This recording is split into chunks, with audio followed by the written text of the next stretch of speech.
Hello guys, welcome. Today I'm going to review The Legend of Zelda Breath of the Wild.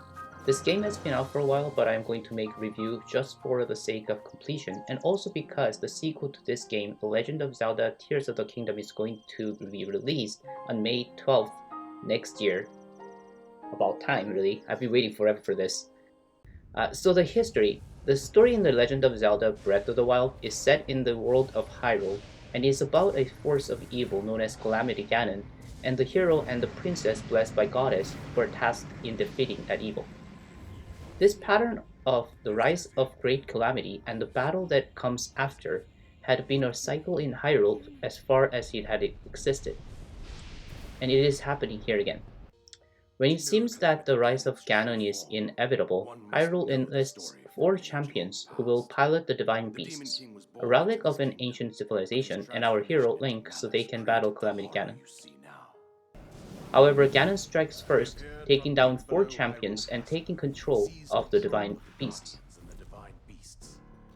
Princess Zelda takes the wounded Link and sends him to the Shrine of Resurrection in order to save his life. Link would sleep here until he is ready to fight Ganon. Zelda then goes to the Hyrule Castle and manages to seal Ganon away until our hero Link can wake up and fight Calamity Ganon once again. The fate of Hyrule rests with you. The game starts here when Link wakes up in the Shrine of Resurrection 100 years later, with his memory completely gone. The Legend of Zelda Breath of the Wild is an open-world game where the land of Hyrule is vast. It is really amazing how big it is. There are different kinds of environment, and each environment has its distinct features. For example, Hebra Mountain is snowy and cold, and you will need a cold-resistant armor. Gerudo Desert is hot in the morning and cold at night, and you will need to wear equipment accordingly. Also, Death Mountain is a volcanic mountain, and if you are not wearing fire-resistant clothing, Link can become engulfed in flame.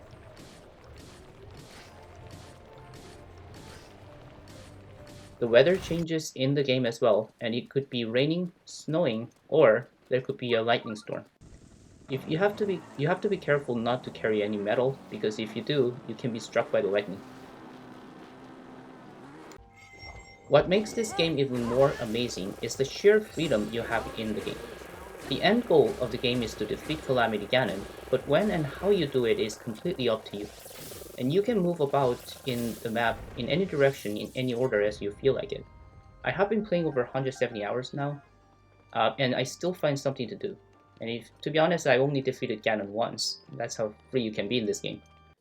Other than the main storyline of gaining control back of the Divine Beasts and getting the Master Sword, you can go around looking for Korok Seeds, which can be used to increase your inventory size.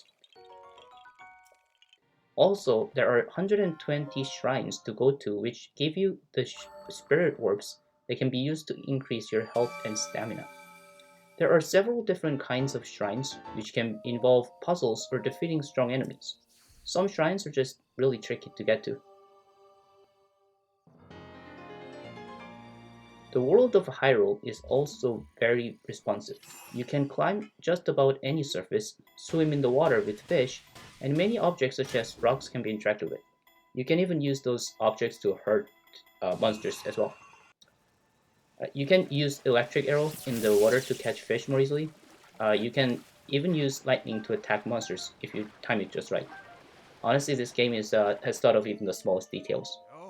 You can also ride a horse, and later, after you make some progress and if you have bought the DLC, you can get a motorcycle to ride. It's called Master Cycle Zero, which is really fun to ride around. I highly recommend you get DLC.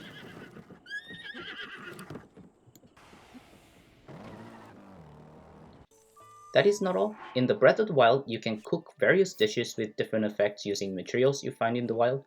Some food just heals you, while others can give you the extra health and stamina you need. Food can help you resist the extreme nature such as cold weather or volcanic environment. Also, it can help you move stealthily, increase your attack power, or just move around really fast. Honestly, making food will require some research, so give it a try. Hyrule is divided in several regions, each with towers. Every time you activate the tower, you will unlock a portion of the map. you can use these towers and a few other places as a fast travel point. In this game, you can jump, sprint, and swim. Just be careful your stamina doesn't run out, because if you do, you could fall or drown. You have sword and bow to attack enemy with, and use shield to defend yourself. You can also use shield to reflect the beam from the guardians back to them, which can be tricky, but it is a pretty effective way to handle guardians. By the way, if you see guardians in the early part of the game, make sure you just run, because they're probably too strong for you then. If you jump from high ground and try to shoot arrow, time slows down and give you time to aim. So take advantage of that as well. Weapons have limited durability, so you will have to go look for new ones again, but there are plenty of weapons from the ground and from the monsters, so that is not an issue. There are many kinds of weapons, and some with certain effects, so go and explore. You can switch weapons using the arrow buttons. The arrow buttons can also be used to swap runes, which are like tools. There are several kinds of runes. For example, there is magnesis, which can be used to move metallic objects, and there are many other runes as well, such as remote bombs.